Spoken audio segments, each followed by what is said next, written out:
सबसे पहले सभी को नमस्कार और आदाब। किश्तवाड़ की जनता को आज इस प्रेस कॉन्फ्रेंस के माध्यम से हम लोग बताना चाहेंगे कि इलेक्शन कमीशन ने कल शाम को 3 बजे, कल दोपहर में 3 बजे इलेक्शंस का अनाउंसमेंट किया है। इस इलेक्शन के अनाउंसमेंट के तुरंत बाद मॉडल कोड ऑफ कंडक्ट लागू हो जाता है। मॉडल कोड ऑफ कंडक्ट क्या होता है, इसको अगर सिंपल भाषा में बताएं तो सभी लोगों को एक लेवल प्लेइंग फील्ड मिले, सभी पॉलिटिकल पार्टीज को बराबर मौका मिले और किसी के साथ कोई जास्ती ना हो, किसी को अनड्यू फेवर ना हो। तो उसको इम्प्लीमेंट करने के लिए जो जो एक्शंस ग्राउंड पे लेने होते हैं वही मॉडल कोड के अंदर आते हैं। इसमें मैं आपको बताना चाहूंगा कि किश्तवाड़ क्योंकि कठुआ उधमपुर पार्लियामेंट्री कॉन्स्टिट्यूएंसी का पार्ट है, तो फर्स्ट फेज में यानी कि 19 अप्रैल को हमारे यहाँ पे चुनाव होंगे। आने वाले कुछ दिनों में 20 मार्च को नोटिफिकेशन आ जाएगा। नोटिफिकेशन के बाद नॉमिनेशंस का प्रोसेस शुरू हो जाएगा और ये प्रोसेस शुरू होने के बाद फिर कैंडिडेट्स का वेब स्क्रूटनी, उनका विड्रॉल और कैंपेनिंग खत्म होने के बाद फाइनली 19 तारीख को चुनाव। तो ये सारा शेड्यूल कल इलेक्शन कमीशन ऑफ इंडिया ने पूरे देश के सामने रखा है। मॉडल कोड के बारे में मैं आपको खासतौर से बताना चाहूंगा। रिप्रेजेंटेटिव ऑफ पीपल एक्ट 1951 के अंदर कुछ इंपॉर्टेंट सेक्शंस हैं।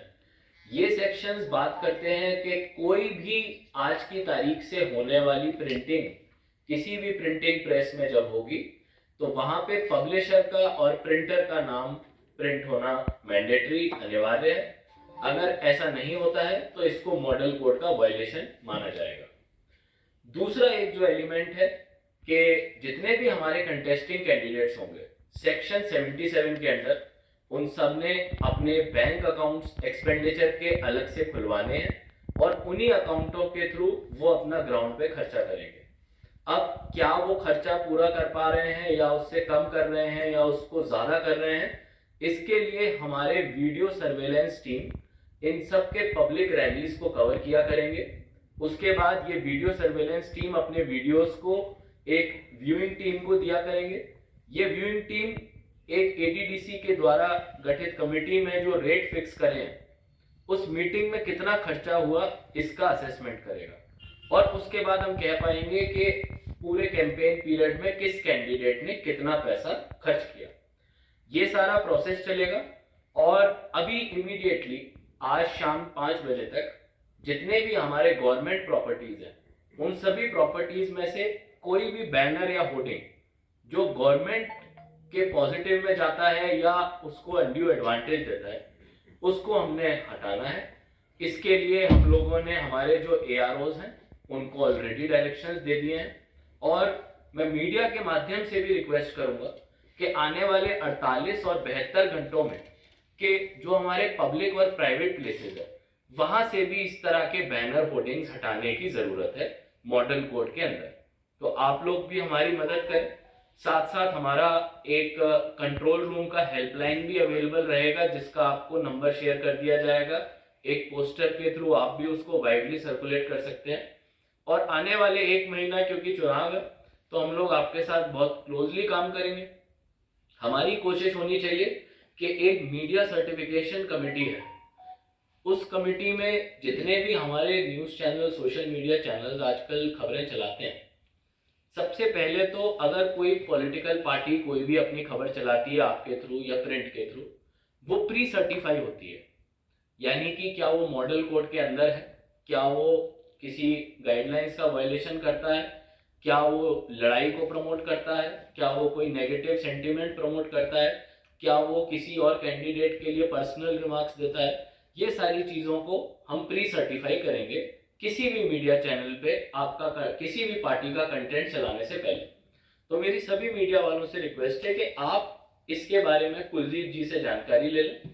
दूसरा एक जो चीज है पेड न्यूज, यानी कि अभी कोई भी न्यूज चलेगा उसमें हमारी एक टीम रहेगी जो ये देखेगी कि क्या इसको पेड न्यूज बोला जाए, यानी कि वो न्यूज जो कि सिर्फ फैक्ट्स पे आधारित ना होके किसी एक कैंडिडेट के फेवर में या उसको अनड्यू एडवांटेज देने के फेवर में।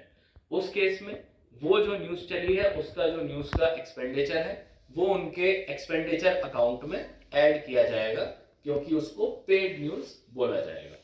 तो यही हमारी तरफ से मेन पॉइंट्स है। कंट्रोल रूम, मीडिया की एक कमिटी, साथ साथ हमारे 24, 48 और 72 घंटे में होने वाले जो अभी एक्शंस है हम लोग लेने वाले हैं, और इलेक्शन का ओवरऑल शेड्यूल, ये सब आपकी जानकारी के लिए आज हमने आपके सामने रखा है। जो पोलिंग स्टेशन है 405 है।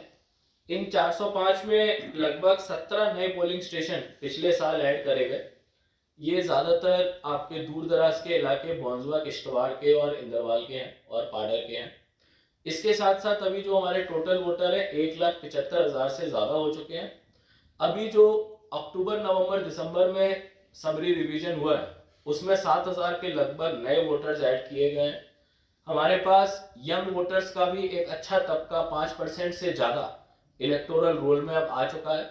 पर्सन विद डिसेबिलिटी, ये लोग भी 1.9% ऑफ टोटल इलेक्टोरल रोल, यानी कि लगभग 2% ऑफ 1,75,000 अब इस इलेक्टोरल रोल में है। हम लोग अलग अलग जगह पे हर कॉन्स्टिट्यूएंसी में एक model women polling station, model person with disability polling station और उसके साथ साथ मॉडल यूथ पोलिंग स्टेशन बनाने जा रहे हैं। ये पोलिंग स्टेशंस को youth, person with disability and women ही चलाएंगे और इससे एक पॉजिटिव मैसेज भी जाएगा। आने वाले दिनों में हम काफी सारे स्वीप एक्टिविटीज भी करेंगे यूथ को मोबिलाइज करने। ये डेमोक्रेसी का सबसे बड़ा फेस्टिवल है और जैसे कि आपको पता है 7 फेजेज में किश्तवाड़ में पहले फेज में चुनाव हो रहा है, तो हम लोग ज्यादा से ज्यादा तादाद में बाहर आए। पिछली बार जो हमारा वोटर टर्नआउट था पार्लियामेंट्री में लगभग 60% था। हमारे को पूरी कोशिश है कि आने वाले समय